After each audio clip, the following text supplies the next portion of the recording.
Selamat pagi Bapak Ibu Saudara sekalian, atau jika saudara-saudara mendengar dimanapun berada, mengikuti waktu saudara masing-masing. Pada hari ini kita akan belajar firman Tuhan dalam Keluaran pasal 12 ayat 1 sampai yang kedua. Saya akan membacakan bagi saudara-saudara Keluaran pasal 12 ayat 1 sampai 2. Berfirmanlah Tuhan kepada Musa dan Harun di tanah Mesir. Bulan inilah akan menjadi permulaan segala bulan bagimu. Itu akan menjadi bulan pertama bagimu tiap-tiap tahun. Memasuki tahun 2020, kita mengambil tema kedewasaan. Dan saya yakin visi ini bukan sebuah kebetulan bagi gereja kita khususnya, yang akhirnya pada tahun ini seluruh keluarga besar GPD Philadelphia Palangkaraya melihat dan mengalami sendiri apa yang terjadi di dalam dunia ini. Kita semua harus dewasa, baik secara rohani, begitu juga mau tidak mau secara fisik. Karena bukan hanya secara rohani kita dihimbau untuk dewasa, tapi secara fisik, kalau Bapak Ibu Saudara sekalian mau menyadari atau tidak, kita dididik untuk belajar menjaga kesehatan, belajar cuci tangan, setelah bersentuhan atau memegang sesuatu atau keluar dan pulang, belajar untuk menjaga kedekatan kita dengan orang lain, dan seterusnya. Kita mengalami banyak perubahan pada hari-hari ini. Akan terjadi perubahan sosial, perubahan budaya, dan mau tidak mau kita semua akan mengikutinya. Karena itu saya akan berkonsentrasi untuk kita sama-sama belajar membahas perubahan rohani yang akan kita hadapi. Karena jika kita tidak memahami situasi ini, ya ada beberapa contoh di dalam Alkitab, orang-orang yang tidak mau peduli dan tidak mau mengikuti apa yang menjadi petunjuk firman Tuhan, mereka akan tergerus dan hilang begitu saja. Sangat disayangkan.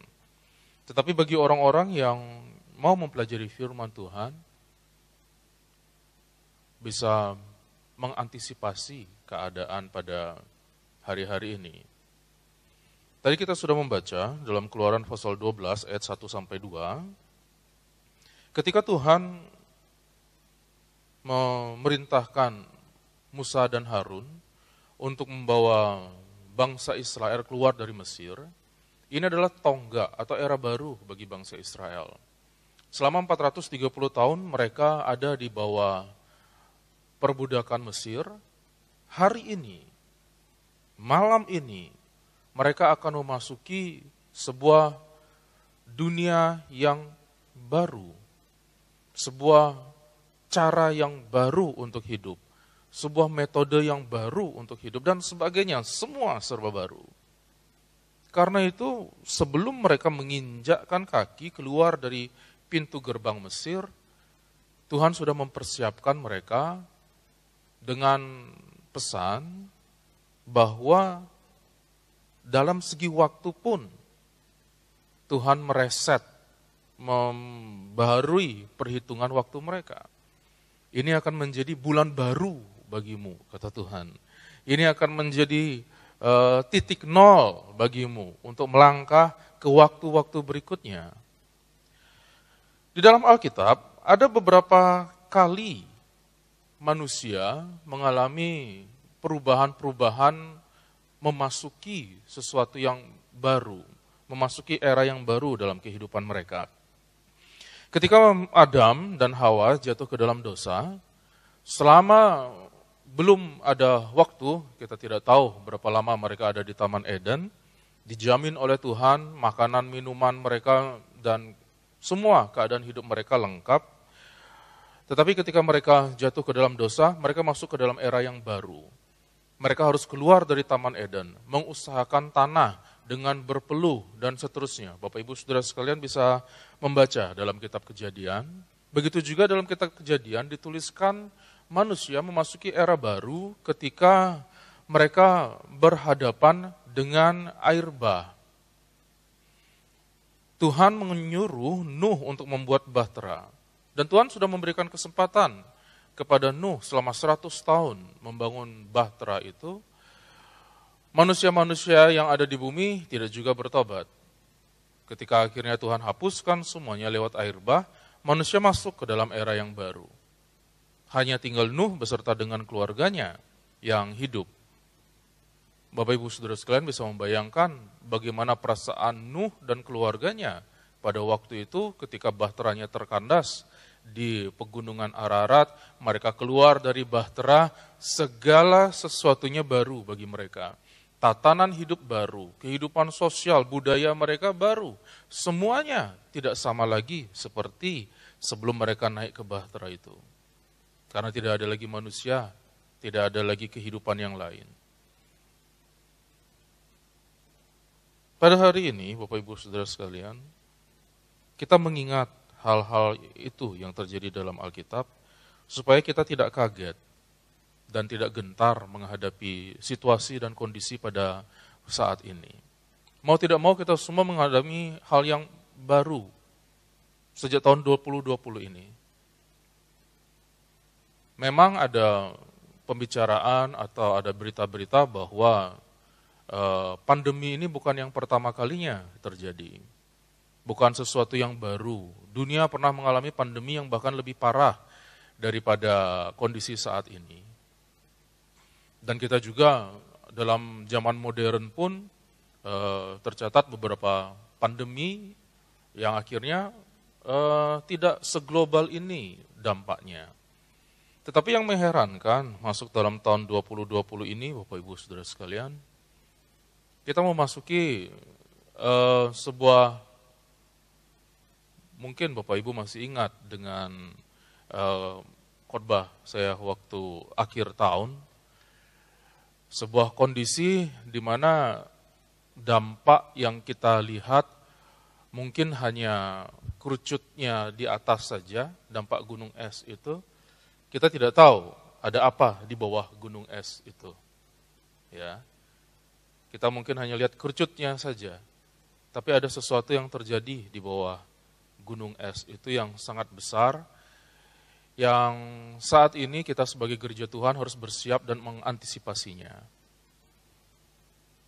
Ya, saya tidak mau membahas berita-berita lagi yang membuat saudara-saudara tambah mumet, tapi dari pelajaran Alkitab, kita akan melihat bagaimana umat Tuhan menyikapi sebuah perubahan yang baru untuk kita siap memasuki setiap babak baru di dalam peradaban atau dalam zaman kita.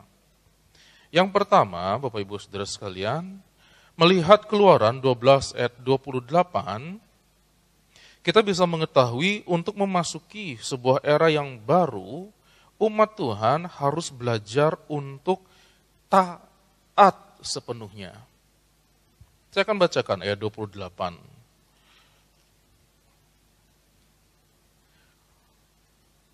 Pada Keluaran pasal 12 ayat 28. Pergilah orang Israel lalu berbuat demikian seperti yang diperintahkan Tuhan kepada Musa dan Harun. Demikianlah diperbuat mereka. Sejak Tuhan memberikan perintah kepada Musa dan juga Musa meneruskannya kepada bangsa Israel, Tuhan menginginkan bangsa Israel mentaati setiap perintah Tuhan. Dan ini bukan pertama kalinya Tuhan menunjukkan kedaulatan supaya perintahnya ditaati. Tuhan sengaja membuat beberapa waktu dia punya kesempatan untuk mendemonstrasikan kuasanya bagi bangsa Israel. Sebelum Tuhan memberikan perintah pada malam itu dalam persiapan tulah ke-10 dilakukan, bangsa Israel sudah belajar siapa Tuhan yang sebenarnya yang diberitakan oleh Musa. Bapak Ibu masih mengingat percakapan Musa dengan Tuhan dalam Keluaran pasal 3 dan pasal 4. Musa mempertanyakan identitas Tuhan dan Tuhan memperkenalkan dirinya kepada Musa. Identitas itulah yang dibawa Musa kepada bangsa Israel. Selain Musa berusaha meyakinkan Firaun, Musa juga harus meyakinkan bangsa Israel bahwa yang mengutus dia betul-betul adalah Tuhan yang benar-benar Tuhan. Tuhan yang maha kuasa, Tuhan yang menciptakan langit dan bumi ini. Dan Tuhan menunjukkan dengan tulah pertama sampai tulah yang ke-9, dia mengatasi semua dewa di Mesir. Tuhan meluluh lantakan Mesir dengan tulah-tulah yang dikirimkannya. Sehingga sekarang bangsa Israel ketika mendengar perintah untuk mempersiapkan sebuah ritual yang belum pernah mereka lakukan, mempersiapkan makanan yang belum pernah mereka persiapkan, mempersiapkan pakaian yang belum pernah mereka persiapkan, dan cara makannya, cara mereka mendekorasi rumah, semua harus dipersiapkan dengan baik. Dombanya harus disimpan sekian lama, masaknya caranya bagaimana, menu dan bumbunya juga ragi harus dikeluarkan, kemudian darah harus dioleskan di ambang pintu. Tidak pernah terjadi selama 430 tahun mereka menjadi suatu bangsa di Mesir, ada perintah seperti itu. Bapak Ibu bisa bayangkan situasi ketika Musa harus mengajarkan satu persatu bangsa itu supaya nurut, supaya taat. Jika mereka belum pernah melihat tulah 1-9, tiba-tiba Musa datang dan suruh mereka seperti itu, belum tentu mereka mau. Tapi ketika mereka sudah melihat dan mereka sudah mengetahui kuasa Tuhan, Bapak Ibu bisa lihat dalam pasal 12 ayat ke-28, mereka taat. Mau tidak mau, mereka taat. Dan sekarang pada masa saat ini juga, Bapak Ibu bisa melihat, dunia dan pemimpin-pemimpin dunia hanya minta satu saja kepada warganya. Satu. Mereka nggak minta warganya untuk tolong begini dan begitu. Enggak. Mereka cuma minta apa? Taat. Dan itu susah. Sama seperti apa yang terjadi dengan bangsa Israel, Bapak Ibu Saudara sekalian. Ya, sepanjang perjalanan waktu mereka, akhirnya mereka ada yang taat, ada yang tidak. Tetapi kita tidak akan membahas lagi detail itu. Kita akan belajar ketika bangsa Israel menuruti dan taat kepada firman Tuhan, malam itu mereka ada di rumah, berkeluarga, di dalam rumah yang tertutup. Tuhan menjalani Mesir. Tidak ada satupun rumah di Mesir tidak ada kematian. Anak sulung mati. Ini pandemi global ini. Tidak ada rumah yang tidak ada teriakan, tidak ada jeritan paginya. Tetapi rumah-rumah orang Israel, di mana ada tanda darah di situ, di mana ada ketaatan di situ, mereka dilewati. Itulah yang mereka sebut kemudian sebagai Paskah, di mana Tuhan melewati mereka. Inti mendapatkan berkat dari Paskah itu, taat dulu. Taat dulu. Mengikuti apa yang diperintahkan oleh pimpinan. Mengikuti apa yang diperintahkan oleh Tuhan. Tentu itu perlu latihan. Tapi bagi kita belajar untuk mengikuti firman Tuhan dan mempelajarinya supaya kita paham dan menghidupi ketaatan itu dengan baik. Ya. Saya berikan contoh kepada Bapak Ibu Saudara sekalian tentang ketaatan yang dilakukan oleh Yosua dan Kaleb. Seperti yang saya jelaskan tadi, ketaatan itu bukan hanya sekedar taat satu kali, tapi ketaatan yang terus berlanjut. Yosua dan Kaleb adalah contoh dari sedikit dari orang-orang Israel yang taat sampai selesai mereka tiba di Kanaan. Hanya Yosua dan Kaleb yang bisa bertahan sampai finish di Kanaan dalam angkatan itu. Apa yang dikatakan oleh Yosua ketika mereka ada di perbatasan Kanaan? Dalam Yosua 21 ayat 45, dari segala yang baik yang dijanjikan Tuhan kepada kaum Israel, tidak ada yang tidak dipenuhi, semuanya terpenuhi. Bagi orang-orang yang taat, tidak ada janji Tuhan yang tidak terpenuhi. Semuanya Tuhan penuhi. Berikutnya, yang kedua, bagi kita yang memasuki era baru, apa yang harus kita lakukan? Dalam Keluaran 12 ayat yang ke-42, malam itulah malam berjaga-jaga bagi Tuhan untuk membawa mereka keluar dari tanah Mesir. Dan itulah juga malam berjaga-jaga bagi semua orang Israel turun-temurun untuk kemuliaan Tuhan. Yang kedua, bagi kita orang-orang percaya memasuki era yang baru, yang harus kita lakukan adalah siap berubah. Bangsa Israel yang selama 430 tahun kehidupannya rutin, berulang-ulang, sampai sudah susah untuk masuk ke dalam sebuah pembaharuan, keluar dari zona nyamannya. Bahkan sebetulnya mereka tidak nyaman dalam perbudakan, tapi Bapak Ibu bisa melihat ketika mereka bersungut-sungut, mereka mau balik lagi ke dalam perbudakan itu. Kami mau makanan seperti di Mesir, kami mau mati seperti di Mesir, kami mau balik lagi seperti di Mesir. Padahal ketika di Mesir mereka sudah berteriak-teriak minta keluar, minta tolong supaya Tuhan tolong mereka keluarkan dari Mesir.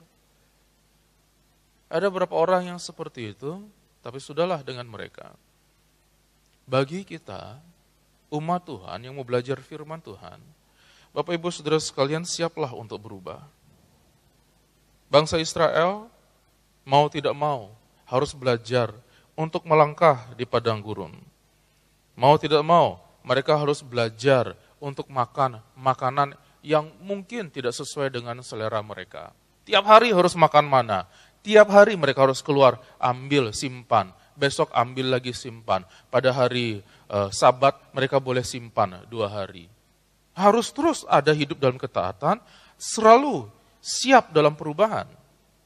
Tiang awan dan tiang api memimpin mereka. Ketika tiang awan berdiri atau tiang api berdiri terangkat, mereka harus siap ikut pergi kemanapun dibawa. Ketika tiang awan tiang api diam, mereka harus siap berkemah. Tidak tahu 1-2 minggu, 1-2 bulan. Ketika tiang itu naik lagi, mereka harus berangkat lagi. Makanya dalam perubahan itu ada banyak sekali yang tidak siap. Bersungut-sungut dan bersungut-sungut. Tapi yang kita contohi adalah orang-orang yang siap. Orang-orang yang mau tiap hari mengikuti tiang awan tiang api itu, yang mau mengikuti instruksi Musa, yang mau hidup tiap hari bertahan dengan segala perubahan yang terjadi. Bagi orang-orang yang seperti itu, Bapak Ibu Saudara sekalian, Tuhan memberikan janji yang luar biasa. Dalam Ulangan pasal 29 ayat 5 sampai yang ke-6. 40 tahun lamanya, aku memimpin kamu berjalan melalui padang gurun. Pakaianmu tidak menjadi rusak di tubuhmu, dan kasutmu tidak menjadi rusak di kakimu.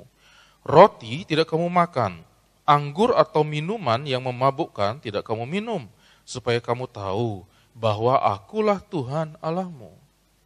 Jadi di dalam setiap perubahan, Tuhan tidak pernah meninggalkan mereka. Bagi umat Tuhan yang mau taat, yang mau tetap setia, yang mau tetap mengikuti firman Tuhan, apapun yang terjadi dalam kehidupan mereka, Tuhan tetap setia memelihara mereka. Dalam masa-masa saat ini kita membutuhkan kekuatan firman Tuhan seperti ini. Mungkin kita takut, tidak tahu, setiap hari rasanya ada kabar berita yang mencekam, yang membuat perubahan-perubahan yang rasanya kita tidak bisa lagi berencana. Besok kita mau apa kita sudah tidak tahu. Jangankan minggu depan, besok saja kita tidak tahu. Tiba-tiba ada surat edaran begini, tiba-tiba ada berita begini dan begitu. Siapkah kita untuk menghadapi perubahan ini?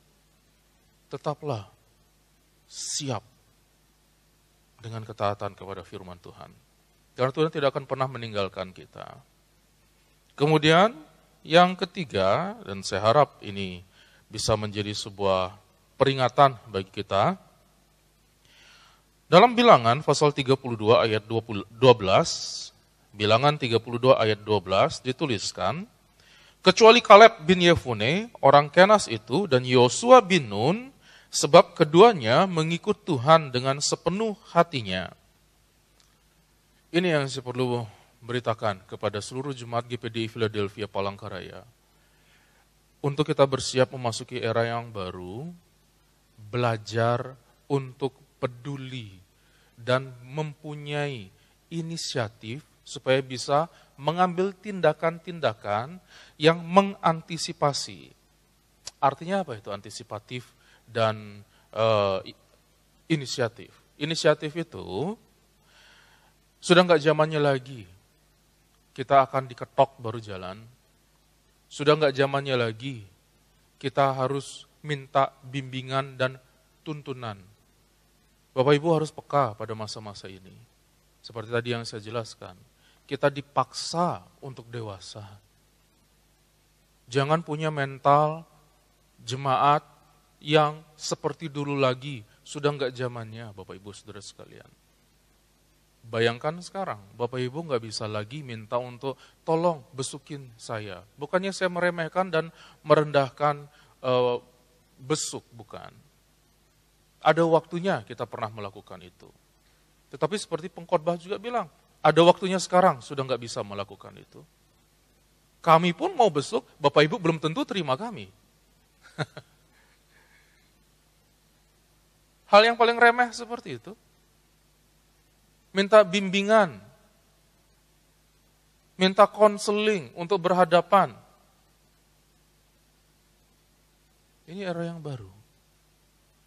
Kita hanya akan bisa melakukannya dari jarak jauh. Dan kita sudah dilatih. Beberapa waktu yang lalu kita diberikan pemanasan. Salaman tidak bisa.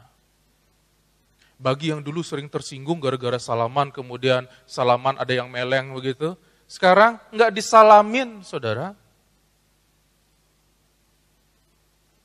Apalagi, saya mohon maaf, ini bukan juga untuk menyinggung budaya. Cium tangan dan sebagainya, cipika-cipiki apalagi. Kita masuk dalam era yang baru. Karena itu belajarlah untuk peduli. Dan punya inisiatif sendiri. Peduli itu apa maksudnya? Belajar nyari sendiri informasi.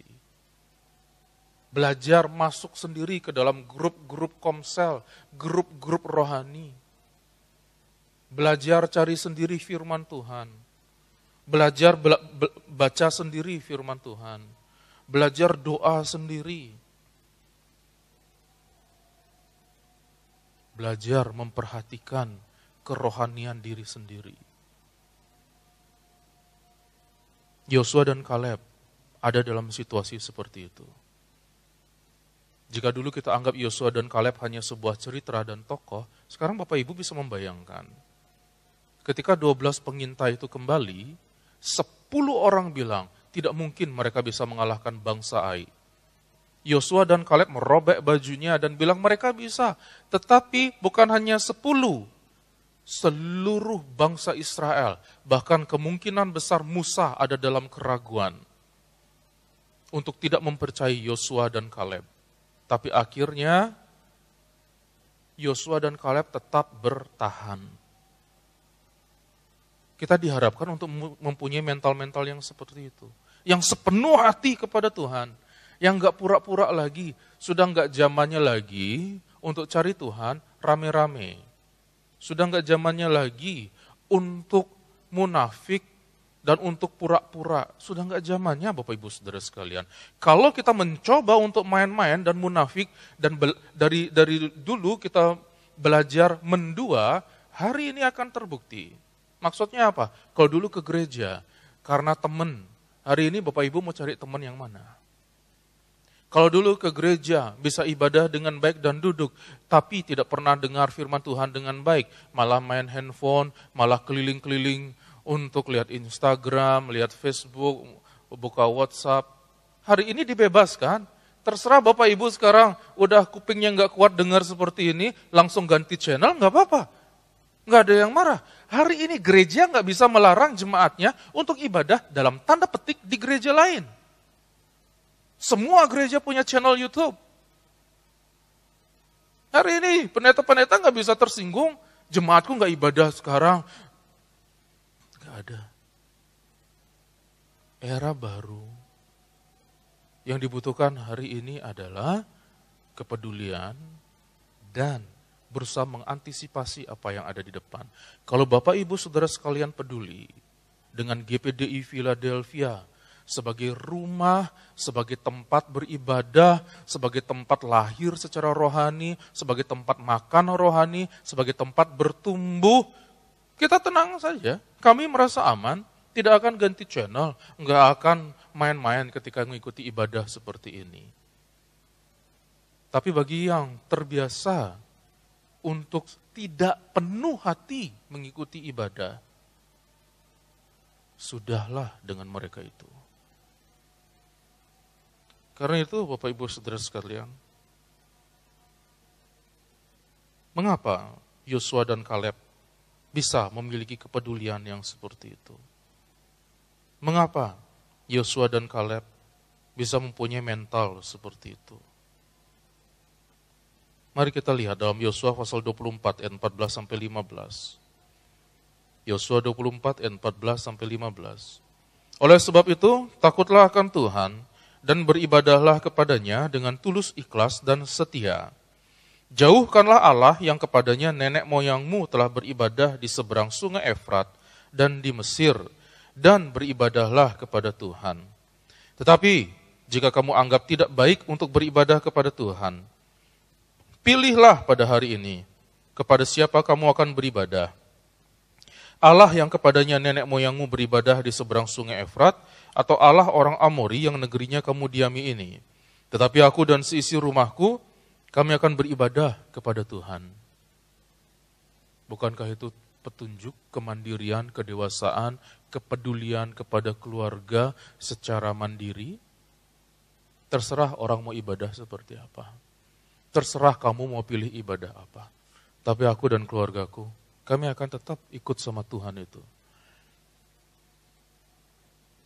Dan sekarang terserah kepada saudara. Kita semua tidak bisa melarang. Apakah saudara mau ibadah online? Apakah saudara mau tidak ibadah? Apakah saudara langsung mau ganti channel? Apakah saudara mau sambil melakukan apapun? Ini era baru Bapak Ibu Saudara sekalian. Belajarlah peduli. Belajarlah peduli. Apa-apa yang diajarkan selama ini, kita tidak tahu sampai kapan waktu ini berjalan. Apa-apa yang diajarkan selama ini dalam PA, dalam firman Tuhan. Saya mohon belajar untuk peduli. Jangan lagi udah dikasih tahu, nanya lagi, lupa, nanya lagi. Sampai kapan seperti itu? Belum pernah ada waktu seperti ini. Dan hari inilah waktunya untuk saudara jadi dewasa. Belajar untuk taat. Belajar untuk siap dalam berbagai perubahan. Belajar untuk peduli. Supaya saudara bisa mengambil langkah-langkah mengantisipasi apa yang terjadi. Karena Tuhan tolong Bapak Ibu Saudara sekalian.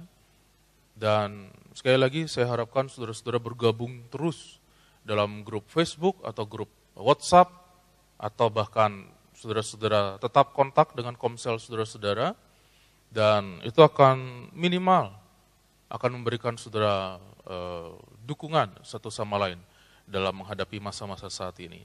Dan jangan ragu untuk menghubungi kami dalam WhatsApp atau telepon, supaya kami juga tahu apa yang terjadi dengan kehidupan Bapak Ibu Saudara sekalian. Kiranya memasuki era yang baru ini, ya, dalam masa yang baru ini, kita tetap bisa saling mendukung dan saling mendoakan. Saya berdoa firman Tuhan pada hari ini bisa memberikan kekuatan kepada Bapak Ibu Saudara sekalian. Tuhan memberkati, mari kita berdoa. Segala puji, hormat, syukur kami naikkan kepadamu Bapa. Engkau yang berdaulat atas segala sesuatu. Jika Engkau memberikan kami kesempatan seperti pada hari ini, kami belajar untuk taat kepadamu. Kami belajar untuk siap memasuki perubahan-perubahan ini. Kami belajar untuk mempunyai kepedulian dan bisa mengambil tindakan-tindakan yang mengantisipasi perubahan ini. Bangkitlah semangat kami ya Bapa. Bangkitlah roh-Mu dalam hidup kami. Supaya seluruh jemaat Tuhan ada dalam lindungan Tuhan sampai tiba waktunya nanti. Kami sampai di tujuan bertemu denganmu. Kami bersyukur kepadamu. Berkati firman-Mu ini. Dalam nama Tuhan Yesus Kristus. Haleluya. Amin.